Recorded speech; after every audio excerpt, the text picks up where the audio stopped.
I sneak into the basement, walking down the wooden stairs, trying to avoid the squeaky boards. I move several boxes, looking for that old red scarf, when I hear my father and uncle upstairs in the kitchen. "We can do this. It's easy money," my uncle says. "I know, but it's dangerous." I find my scarf and quickly wrap it around my neck. I rush up the stairs, trying to avoid the squeaky boards. I gently push the basement door slightly open. "They saw it," my uncle says. "Don't talk so loud, you'll wake them," my dad whispers. "It's at the ranch, on the other side of the farm, in those mountains. All we need to do is catch it. Can you imagine how much we can sell it for? We can make a few million." "I know, but it's not like an animal. It thinks and acts like us. We can use Ethan," my uncle mumbles. "What?" "I'm just saying if we have to. As bait." "Are you crazy? You know he's only 16. I step back, disturbed that my uncle mentioned my name. Just then, a board makes a loud cracking sound. I turn around, and the basement door swings open. My dad and uncle stare right at me.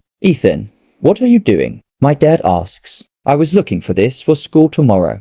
I pull on my scarf as my uncle gives me a dirty look. "Go to bed." "It's already late," my dad says. I put my head down and walk past them. I shut my bedroom door and fall on my bed. God, I hate my uncle. He's such an asshole. I pull the blankets over me. It doesn't make sense. Who were they talking about? And the other side of the farm. I know those mountains. And for a few million. I pull the blankets over my head. How stupid. Something is not right. I stay still, trying to fall asleep.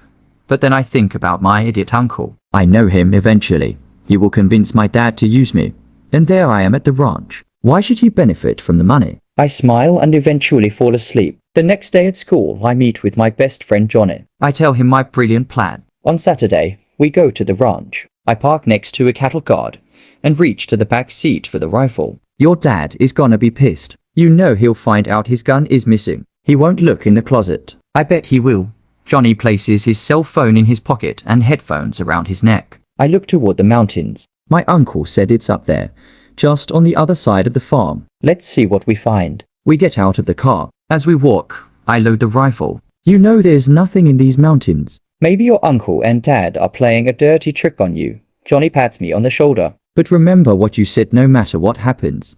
You're gonna pay me $100 for coming out here. Yeah, whatever. If we catch something, I get half the money. Johnny hollers. Be quiet, I whisper. Maybe it heard us. We arrive on top of a hill overlooking the tree line. I drop to one knee, searching through the scope for anything suspicious. Do you see anything? Johnny asks. Nothing but trees and rocks. We walk up to the tree line. Just go sit over there for a while by those trees, I say. Why? Just do it. All right.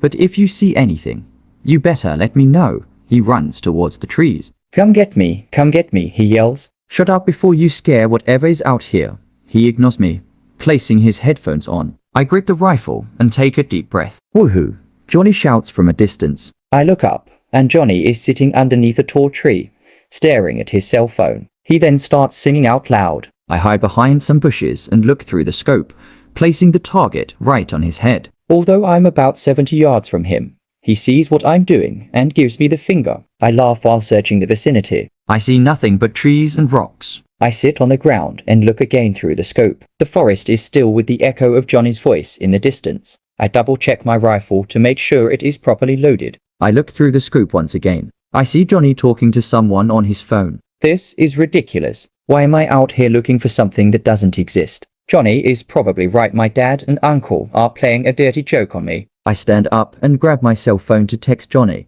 but I have no service. That's when the sun starts to hide behind the mountains. It will be dark soon. I look through the scope again, pointing the rifle at Johnny. This time, he is leaning against the tree, listening to music with his headphones, and again, singing out loud. I look at my cell phone, but still no service. This is absurd. I'm about to walk towards Johnny when I notice a vague movement. I drop to one knee, looking through the scope. There is a shadow, then something moving behind Johnny. I focus, but it suddenly disappears. Johnny, I yell, but he cannot hear me because of his headphones. I look again through the scope, but I do not see anything. I check my cell phone and still nothing. Johnny, I yell, but he still cannot hear me. I breathe deep. My hands and arms shake as I raise the rifle. I stare through the scope, and I see something. It looks like an animal, moving slowly like a human towards Johnny. I yell again, Johnny, but he cannot hear me. I try to keep the gun steady, glaring through the scope as it moves right behind a tree trunk. My best friend can't see it. I stand up and run towards him, dashing around rocks and trees. I hear something and crouch down, looking through the scope again, scouting what's in front of me. It is in the tree above Johnny, ready to pounce on him. The animal is shaped like a man, about 3 feet tall, covered in long, coarse black hair. It has claws and fangs. I aim my rifle at its head. I squeeze the trigger and fire. I miss. Johnny! I scream in distress. The animal jumps on Johnny, viciously biting and clawing. Johnny, trying to push it away, desperately yells for help, but the animal is too strong. Pieces of flesh are pulled of Johnny's neck and face. He is being mauled when I realize I'm only a few feet away. I step back. That is when the animal turns around, staring angrily at me with his white eyes and dripping blood down his hairy face. You're next, he murmurs. Stunned that it speaks, I drop the rifle and run in the opposite direction, cutting through several pine trees and into an open field. I look back, and it is chasing me. I push myself, seeing the farm in the distance. I glance behind me, and it's still chasing me, but I am too fast for it. I reach the farmhouse and step onto the porch, banging on the front door. Help! Is anyone home? I yell, kicking the door. Is anyone home? I then notice a window open. I yell through it. Help! But I get no response. I push the glass open, quickly jumping through the window, landing on a table and falling on the floor. I am in the kitchen, and there is a knife on the counter. I grab it. Suddenly, my cell phone vibrates. I pull it out of my pocket. It's my dad. I'm about to answer when something slams against the front door. You better leave me alone, I scream. The front door smashes open as I run out of the kitchen into the living room. There is a staircase, and I run upstairs into a bathroom. I close the door, lock it, and answer my phone. Dad, son, where are you? Help me. It's trying to kill me. I drop the phone, startled by a loud pounding noise against the bathroom door. I have a knife, I yell. I move next to the toilet as the pounding on the door continues. Please stop, I beg, trying to hold back my tears.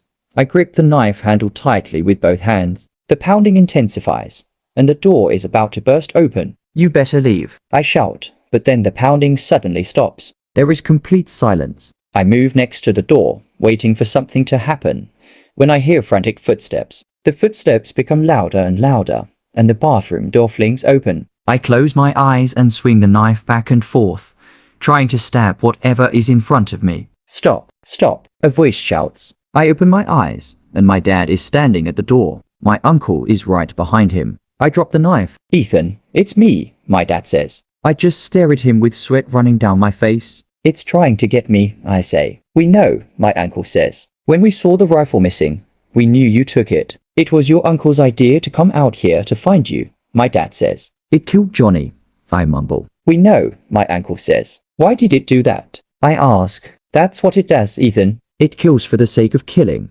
my dad replies. At that moment, I knew I made a terrible mistake coming out here. I sit on the toilet and cover my face with both hands. I start to cry.